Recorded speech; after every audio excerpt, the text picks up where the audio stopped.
Atención que desde hace algunas semanas el valor del tiquete de Venezuela para Aruba aumentó con un 92% con líneas locales en ese país.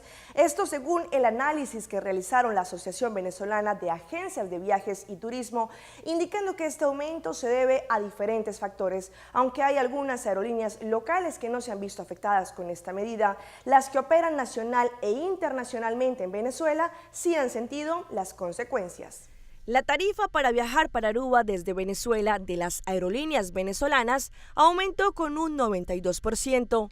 Esto la agencia de noticias El Tiempo de Venezuela reportó últimamente. Fue la semana pasada que llegó una alerta desde el gobierno venezolano para las agencias de viaje de ese país y a las empresas del servicio turístico. El llamado ejecutivo autorizó un ajuste del 400% de los pasajes para rutas nacionales sobre los vuelos nacionales. La medida coincide con el aumento del dólar paralelo a un aumento del 70% para los vuelos internacionales. Como ejemplo, se muestra que un pasaje económico de Barcelona a Florida aumentó con el 71% y el de Aruba aumentó de 25.000 bolívares a 48.000 bolívares.